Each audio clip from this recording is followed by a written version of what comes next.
अस्सलाम वालेकुम व्यूवर्स, मैं हूं आपका मेज़बान हकीम मोहम्मद हुज़ैफ़ा और आप देख रहे हैं हमारा यूट्यूब चैनल आरफी दारुश्शिफ़ा। व्यूवर्स, आज हम आपके साथ मैदे के बारे में एक चीज़ डिस्कस करने जा रहे हैं। वो लोग जो बदहज़मी की शिकायत करते हैं, सीने में जलन तेज़ाबियत रहती है, खाना हज़म नहीं होता, भूख नहीं लगती, उन लोगों के लिए आज की ये वीडियो जो है बहुत ख़ास है। आप वीडियो आखिर तक देखें और सारे प्रोसेस को समझें तो इंशाल्लाह आपको नफ़ा होगा। वीडियो शुरू करने से पहले मैं आपसे ये रिक्वेस्ट करूंगा कि अगर चैनल पर नहीं हो तो चैनल को सब्सक्राइब कर लें, और अगर फेसबुक पर है तो हमारे पेज को लाइक कर लें ताकि नए आने वाली वीडियोस का नोटिफिकेशन भी आप तक पहुंचता रहे। और मज़ीद वीडियो पसंद आए तो वीडियो को लाइक भी कीजिएगा। अब आते हैं अपने असल टॉपिक की जानिब।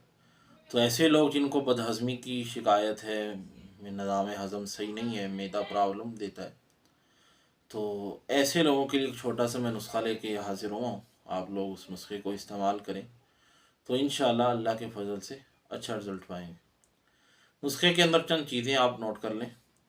आपको उसके लिए अजवाइन देसी, सौंफ और सौंठ, खुश्क पुदीना और नमक स्याह, ये चंद चीज़ें आपको चाहिए। हम वज़न आप ले लें और इसका जो है आप बारीक पाउडर बना लें और आधा चम्मच जो है सुबह शाम खाते रहें। बाकी अगर ज़्यादा मसला हो तो फिर आप मुआलिज के साथ रुजू करके अपना बाकायदा इलाज करवा सकते हैं।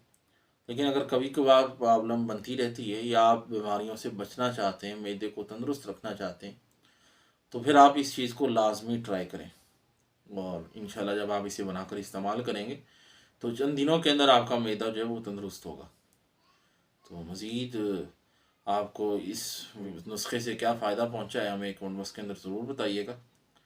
इजाज़त दीजिए अपने मेज़बान हकीम मोहम्मद हुज़ैफ़ा को। अस्सलाम वालेकुम।